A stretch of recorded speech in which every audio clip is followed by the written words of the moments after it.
when you do this, just it's good to use something to get it in initially so it doesn't spill all over the inside of the machine.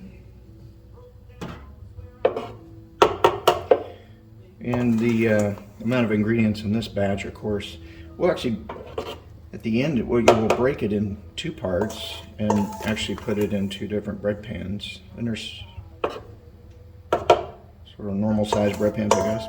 But it'll make actually 2 decent loaves. It doesn't rise like really high. Some recipes you'll see bread like really get a nice big head on it, but this one it'll just be a nice bread, and it kind of looks like and you know, anyway, it cooks out just fine.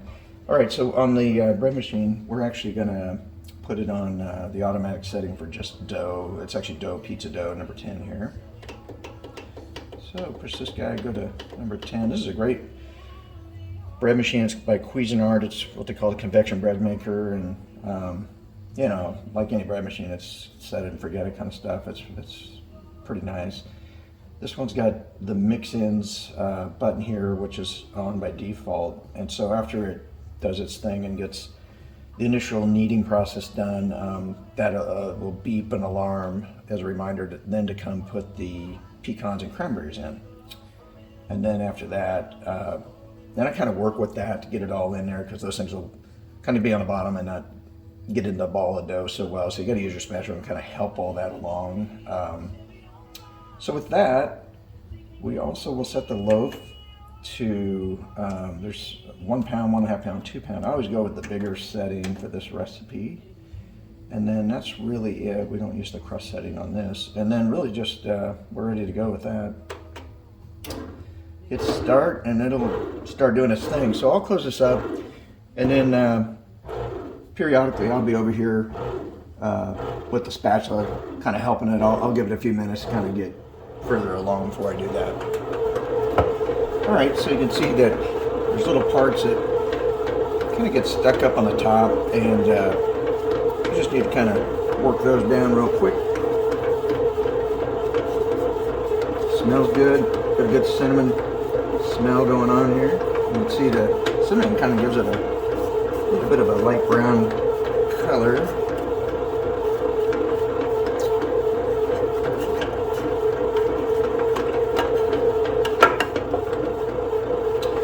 Also, when you're doing this, you can kind of, over time, or maybe you need to just put a little bit of water in there, maybe a tablespoon. If it looks like it's kind of a little bit too sticky, I mean, you don't want it like too dry or really runny by any means. This actually looks pretty good right now. When I put the nuts and the berries in, sometimes I'll put just a little bit of water. It actually seems to kind of help it grab and bond it into the ball of dough. So at this point, we're just waiting for the process here and the mixer alarm to go off. So we'll be back when we add things in. So to turn off the alarm on here, you just actually hit the mix-in button. And things are looking good. I'm kind of thinking I probably will end up putting just a little bit of water in here. But let's start with the nuts.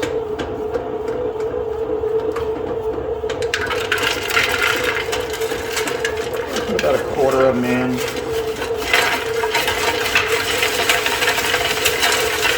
And a little bit of cranberries as well.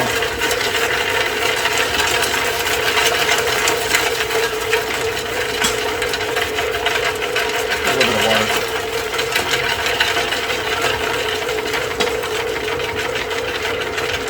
And then you can use your spatula to kind of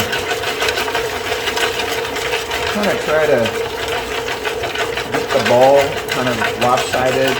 So when it just spins like this, it's kind of hard for everything to embed.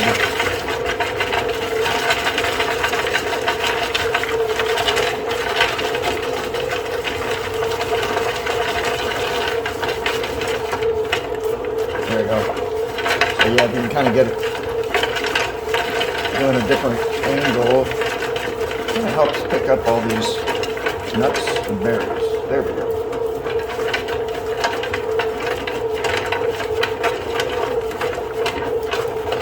just go down there and kind of push on these things.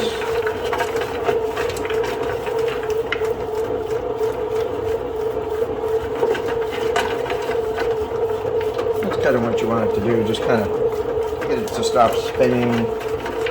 But it'll do that. Just keep adding a little at a time here.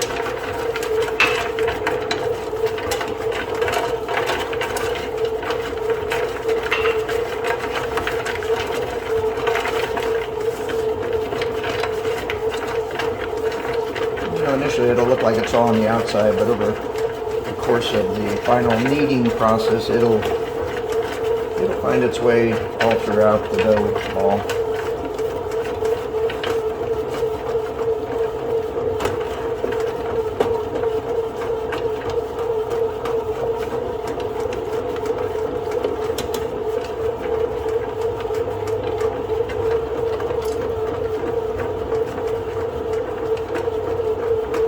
Looking good. Go ahead and dump the rest of the nuts and berries in.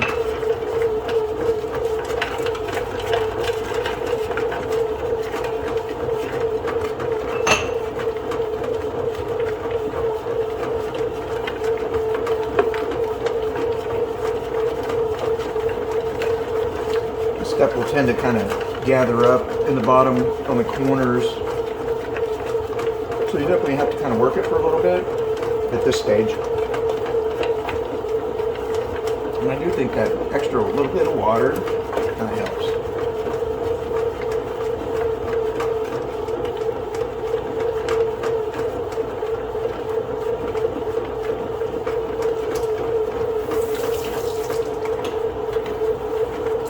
Put just a dash of water in again. It felt a little sticky.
A little bit more. Now it's almost there.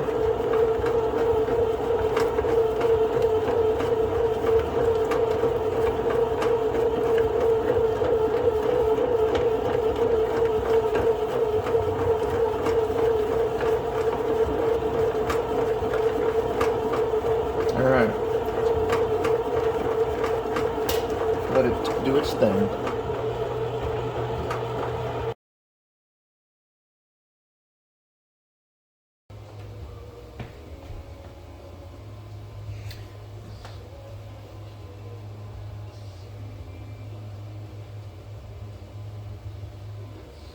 Alright, so we've got the bread out of the bread machine.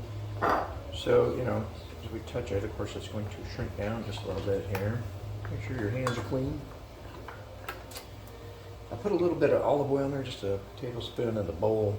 Kind of help it from sticking.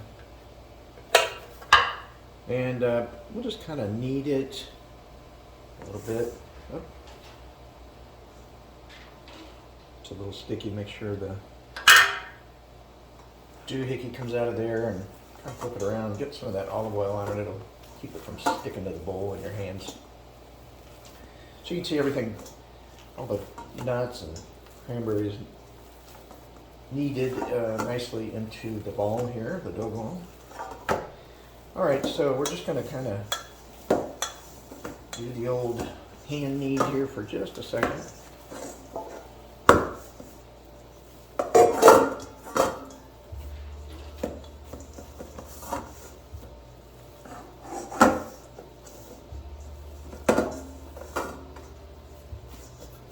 And then what we'll do is we'll start to kind of tidy it up here. Well, actually, no, we're gonna, first of all, we're gonna break it apart.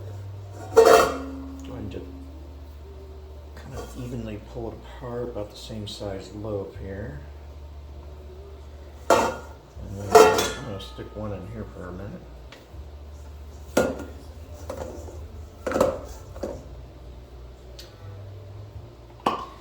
These are actually a non-stick pan, a cooking pan, but this is a safety measure, mainly for the bottom.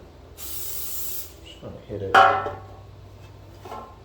Just make sure that it's thick when we bake it and take it out. So in this pan, I'm going to just kind of try to make it fold over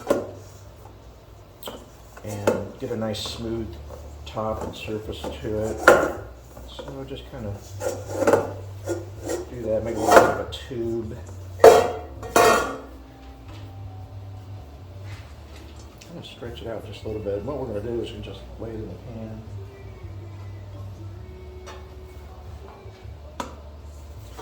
And it will really go through another rising. I'm just going to let it rise. It's 1 o'clock, probably for 2 to 3 hours. Just I think I'll stick them up in the microwave, and you know, there is a technique to get a little bit more of a rise. I haven't tried it yet, but if you actually stick it in the microwave, and then if you just take a little small dish, fill it with boiling water. If you put that in there, that moisture and that humidity and some little bit of heat will actually help the rising process. And then about every 10 to 15 minutes, you can change out, put more boiling water in that container and just keep that changed out, you know, for the couple hours that you let it rise. But I haven't tried it, but it does talk about how it kind of helps that rise a little bit more. So it'd be worth checking out. All right, so we've got everything here. It's ready to basically do the final rise for a couple hours. We'll be back as we put it in the oven, and when we put it in the oven, it's going to take about 40 minutes. Initially, when I was experimenting with this recipe, I only baked it at 350 for 20 minutes, and it just didn't quite get cooked in the middle.